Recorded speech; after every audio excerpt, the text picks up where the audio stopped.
ಎಲ್ರಿಗೂ ನಮಸ್ಕಾರ. ನಾನು ರವಿ ಸಾಸ್ನೂರ್. ಇವತ್ತು ಯೋಗರಾಜ್ ಭಟ್ರ ಮನದ ಕೊಳಲು ಸಿನಿಮಾನ ನೋಡ್ಕೊಂಡು ಬಂದೆ. ಒಂದಷ್ಟು ಪಾಯಿಂಟ್ಸನ್ನ ಕ್ಲಿಯರ್ ಮಾಡ್ತೀನಿ ನಾನು. ಯೋಗರಾಜ್ ಭಟ್ರಿಗೆ ನಾನು ಬಕೆಟ್ ಹಿಡಿತಾ ಇಲ್ಲ, ಪಾಯಿಂಟ್ ನಂಬರ್ 1. ಎರಡನೇದ್ದು, ನಿರ್ಮಾಪಕರಾದಂತಹ ಇ ಕೃಷ್ಣಪ್ಪ ಅವರಿಂದ ನನಗೆ ಯಾವುದೇ ಥರದ ಲಾಭ ಇಲ್ಲ. ಮೂರನೇದು, ಸುಮುಖ ನನ್ನ ಸಂಬಂಧಿಕ ಅಲ್ಲ, ನನ್ನ ಒಡಹುಟ್ಟಿದವನಲ್ಲ, ಯಾರೂ ಅಲ್ಲ. ಆ್ಯಸ್ ಇಟ್ ಈಸ್ ಬೇರೆ ಸಿನಿಮಾ ಕೆಲಸ ಮಾಡಿದೆ. ಇದು ಒಬ್ಬ ಸಿನಿಮಾ ಪ್ರೇಮಿಯಾಗಿ ಮನದ ಕೊಡಲು ಸಿನಿಮಾವನ್ನು ನೋಡಿದ ನಂತರ ಹೇಳಿದಿರುವಂತಹ ಮಾತು.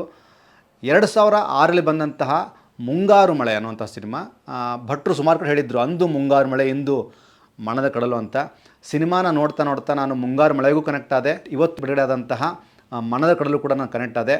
ಮುಂಗಾರು ಮಳೆಯ ಕ್ಲೈಮ್ಯಾಕ್ಸು ಯಾವ ರೀತಿಯಾದಂತಹ ಒಂದು ಕಾಡುವಿಕೆಗೆ ನಿಮ್ಮನ್ನು ತಂದು ನಿಲ್ಲಿಸಿತ್ತು, ಅದೇ ರೀತಿಯಾದಂತಹ ಒಂದು ಕಾಡುವಿಕೆ ಮನದ ಕಡಲು ಸಿನಿಮಾ ನೋಡಿದ ನಂತರ ಆಗುತ್ತೆ. ಎಲ್ಲ ಹುಡುಗ ಹುಡುಗಿಯರಿಗೆ ಈ ಸಿನಿಮಾ ದೊಡ್ಡ ಮಟ್ಟದ ಒಂದು ಪಾಠವನ್ನು ಕಲಿಸುತ್ತೆ. ಹುಡುಗಾಟ, ಆ ಹುಡುಗಾಟಿಕೆ, ಆ ಕಾಲೇಜು, ಅಪ್ಪ ಅಮ್ಮ, ಇದೆಲ್ಲದರ ಮಧ್ಯೆ ಬದುಕನ್ನು ಅತ್ಯಂತ ಸೀರಿಯಸ್ ಆಗಿ ತೆಗೆದುಕೊಳ್ಳುವಂತಹ ವಿಚಾರವನ್ನು ಯೋಗರಾಜ್ ಭಟ್ರು ಹೇಳಿದ್ದಾರೆ. ನನ್ನ ಅಕ್ಕಪಕ್ಕ ಕೂತಂಥವ್ರದ್ದು ನಾನು ರಿಯಾಕ್ಷನ್ ನೋಡ್ತಾ ಇದ್ದೆ. ಕ್ಲೈಮ್ಯಾಕ್ಸಲ್ಲಿ ಎಲ್ಲರೂ ಕ್ಲಾಪ್ಸ್ ಹೊಡಿತಾ ಇದ್ರು. ಇದು ಯೋಗರಾಜ್ ಭಟ್ರಿಗೆ ಸಲ್ಲಿದಂತಹ ಒಂದು ದೊಡ್ಡ ಮಟ್ಟದ ಒಂದು ಕೃತಜ್ಞತೆಯ ಭಾವ. ಇಂತಹ ಸಿನಿಮಾಗಳನ್ನು ಯೂತ್ಸು ಯಾರೂ ಮಿಸ್ ಮಾಡ್ಕೋಬೇಡಿ. ಯಾವುದೋ ಒಂದು ಶಾರ್ಟ್ಸಲ್ಲಿ, ಯಾವುದೋ ಒಂದು ರೀಲ್ಸಲ್ಲಿ, ಅಥವಾ ಯಾರೋ ಒಬ್ಬ ಹಾಕಿದಂಥ ಸ್ಟೇಟಸ್ ಮೂಲಕ ಈ ಸಿನಿಮಾದ ಒಂದಷ್ಟು ವಿಷಯಗಳನ್ನು ತಿಳ್ಕೊಂಡು ಇಷ್ಟೇನಾ ಸಿನಿಮಾ ಅನ್ನುವಂಥ ನಿರ್ಧಾರಕ್ಕೆ ದಯವಿಟ್ಟು ಯಾರೂ ಬರೋದು ಬೇಡ. ಮನದ ಕೊಡಲು ಇವತ್ತಿನಿಂದ ರಾಜ್ಯಾದ್ಯಂತ ಬಿಡುಗಡೆಯಾಗಿದೆ.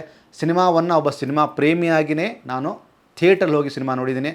ಸಿನಿಮಾ ತುಂಬ ಚೆನ್ನಾಗಿದೆ. ಇಂಥದ್ದೊಂದು ಸಿನಿಮಾವನ್ನು ಮಿಸ್ ಮಾಡ್ಕೋಬೇಡಿ. ದಯವಿಟ್ಟು ಎಲ್ಲರೂ ಸಿನಿಮಾವನ್ನು ತಪ್ಪದೆ ಚಿತ್ರಮಂದಿರ ನೋಡಿ.